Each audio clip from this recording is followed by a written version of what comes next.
Video number 3 बेटा, आपसे सीसा संचयक सेल में होने वाली एनोड पर अभिक्रिया पूछी जाए तो आप ये लिखोगे Pv plus SO4 minus 2 PbSO4 plus 2 electron, ये एनोड की अभिक्रिया दोनों को मिलाकर। ठीक है, अब आ जाओ कैथोड पर। यहाँ कैथोड PbO2 का बना होता है। PbO2 ये रहा कैथोड, ये 2 इलेक्ट्रॉन जो एनोड ने त्यागे वो इसने ग्रहण कर लिए। 4H प्लस विद्युत अपघट्य से आए, 4H प्लस विद्युत अपघट्य से 2 इलेक्ट्रॉन एनोड से। PbO2 ये आपके सामने है। 4H प्लस ने 2 ऑक्सीजन से क्रिया कर ली, 2H2O बना लिया। ये Pv प्लस 4 से प्लस 2 में आ गया। यहाँ Pv पर प्लस 4 था, 2 इलेक्ट्रॉन इसने ग्रहण कर लिए। ग्रहण करके ये Pv प्लस 2 में आ गया आपके सामने। ये देखिए Pv प्लस 2 2H2O, ये रिडक्शन हो गई। फिर इस Pv प्लस 2 ने जैसे ऊपर करा था, इस Pv प्लस 2 ने SO4 माइनस 2 से वापस क्रिया कर ली और वापस PbSO4 का निर्माण कर लिया। ये दोनों रिएक्शन कैथोड पर हो रही हैं। इन दोनों को मिलाकर एक समीकरण लिखा मैंने। PbO2 आपके सामने है, Pv प्लस से Pv2 प्लस कट गया, PbO2 SO4 minus 2 4H plus 2 electron, ये रहे आपके सामने तीर का निशान। यहाँ PbSO4 और 2H2O, PbSO4 और 2H2O, ये समीकरण नंबर 2 कैथोड पर होने वाली अभिक्रिया। तो समीकरण 1 एनोड पर, समीकरण 2 कैथोड पर। अब समीकरण 1 व 2 को अगर जोड़ दिया जाए तो कुल सेल अभिक्रिया आपके सामने आ जाएगी। मैंने पहले ही बोला कि एनोड और कैथोड की अभिक्रिया याद होनी चाहिए बेटा। कुल सेल अभिक्रिया उन दोनों को जोड़कर लिख दो। तो आपसे किसी ने पूछा सीसा संचयक सेल में होने वाली कुल सेल अभिक्रिया लिखिए। क्या अभिक्रिया होती है सीसा संचयक सेल में होने वाली अभिक्रिया? तो आप 1 और 1 2 समीकरण को जोड़ दो, आपके सामने जो कट रहा है उसे काट दो। अब क्या कट रहा है इसमें?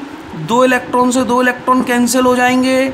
ये आपके सामने समीकरण, इसको और इसको जोड़ना है, इन दोनों को जोड़कर मुझे लिखना है तो मेरी कुल सेल अभिक्रिया आ जाएगी। यहाँ बचा Pv बेटा, देखो कुल सेल अभिक्रिया ये आपके सामने।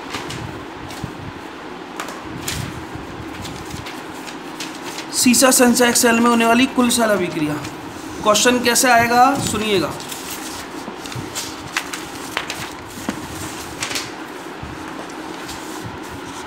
सीसा संचयक सेल में होने वाली कुल सेल अभिक्रिया लिखो, पहला क्वेश्चन। या दूसरा क्वेश्चन अगर घुमाएगा, आपको घुमा दे तो क्या पूछेगा कि जब सेल उपयोग में आ रहा है, जब बैटरी उपयोग में आ रही है, मतलब घरों में लाइट गई और इन्वर्टर से लाइट आ रही है, तो जब बैटरी उपयोग में आ रही है या बैटरी चालू है या सेल निरावेशित हो रहा है। अब बेटा घरों में लाइट गई तो बैटरी से लाइट आएगी। अब 1 घंटे नहीं आई, 2 घंटे नहीं आई, 3 घंटे लाइट नहीं आई, तो बैटरी अब चार्ज थोड़ी होगी, डिस्चार्ज होने लगेगी। 1 घंटे जैसे जैसे लाइट नहीं आएगी बैटरी से लाइट आती जाएगी, बैटरी डिस्चार्ज होती जाएगी। तो समझ लो जब बैटरी उपयोग में आ रही है, बैटरी चालू है, तो सेल निरावेशित हो रहा है, बैटरी निरावेशित हो रहा है। तो तीसरा क्वेश्चन क्या पूछा जाएगा कि बैटरी जब निरावेशित हो, डिस्चार्ज हो, तो होने वाली अभिक्रिया लिखो। कैसे भी क्वेश्चन आ जाएगा तीनों में से। तो आप क्या लिखोगे? मैंने दोनों अभिक्रियाओं को जोड़कर लिख दिया है। दोनों अभिक्रियाओं को जोड़कर आपके सामने जो लिखा है वो यह है। ठीक है, ऊपर वाली अभिक्रिया। तो इस और इस अभिक्रिया को समीकरण 1 और 2 को जोड़कर ये वाली अभिक्रिया आई है। तो Pv प्लस PbO2, देखो Pv और PbO2, Pv plus PbO2, SO4।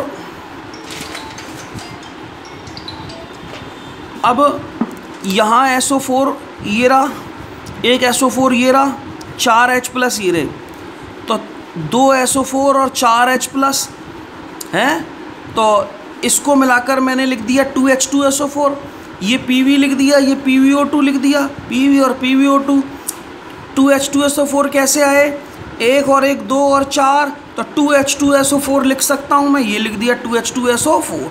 ठीक है, ये आपके सामने SO4 और 4H प्लस 2H2SO4, तीर का निशान। ठीक है, इधर क्या बचा 2PbSO4, एक PbSO4 ये रहा बेटा और एक PbSO4 ये रहा, एक और एक दो, तो लिख दिया मैंने 2PbSO4 प्लस 2H2O ये रहा आपके सामने। तो सेल जब निरावेशित हो रहा है, डिस्चार्ज हो रहा है, तो क्या अभिक्रिया होगी, Pv plus PbO2, Pv plus PbO2 plus H2SO4, तीर का निशान 2PbSO4 plus H2O solid, PbSO4 solid होता है जो मैंने आपके सामने लिख दिया।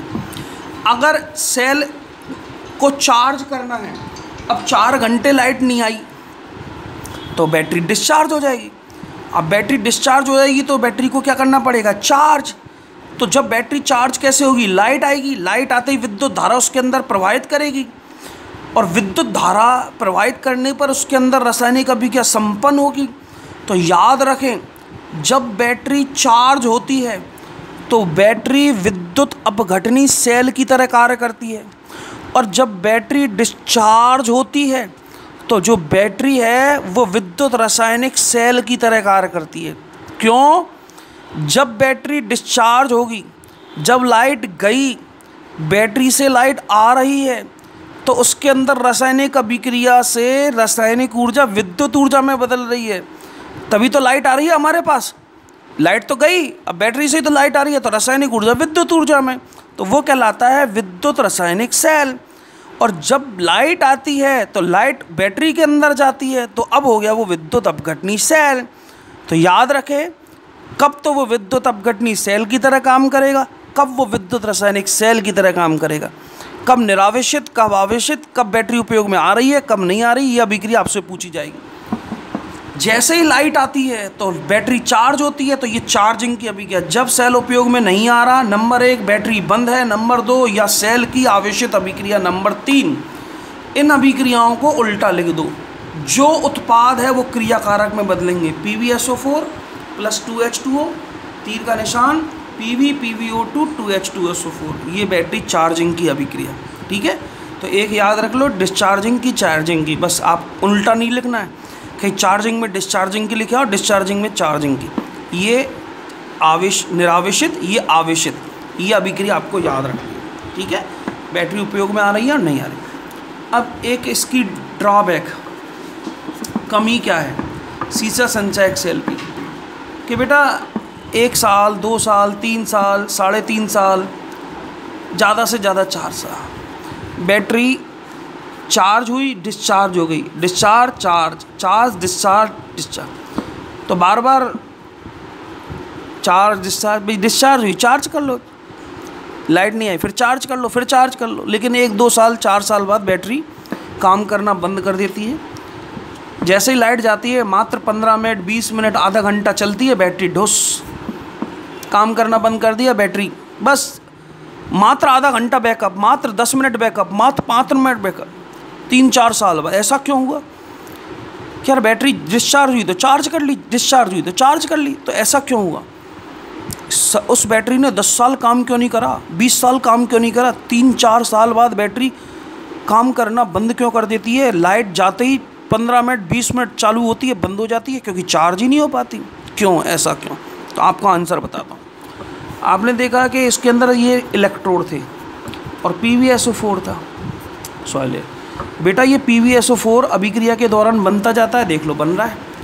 ये PbSO4 सॉलिड होता है, ये बैटरी में इलेक्ट्रोडों के नीचे जमा होता चला जाता है, इन इलेक्ट्रोडों के नीचे, क्योंकि सॉलिड है, ये धीरे धीरे धीरे धीरे 1 साल 2 साल 3 साल 4 साल लगातार इन इलेक्ट्रोडों के नीचे जमा होता चला जाता है।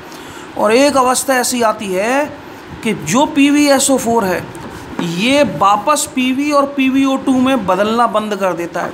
अब सोचो कि ये PbSO4 धीरे धीरे धीरे इलेक्ट्रॉनों के नीचे जमा हो गया, एक दिन 4 साल बाद ऐसा आएगा कि ये PbSO4 Pv और PbO2 में बदलना बंद कर देगा। अब बदलना बंद कर देगा तो बैटरी चार्ज कैसे होगी? ख़त्म। इसलिए तो बैटरी 5 मिनट 20 मिनट चलकर बंद हो जाती है। इसको कहते हैं सल्फेटिफिकेशन, सल्फेटीकरण। 1 नंबर का क्वेश्चन पूछा जाएगा, सल्फेटीकरण किसे कहते हैं? सल्फेटीकरण किसे कहते हैं? आंसर,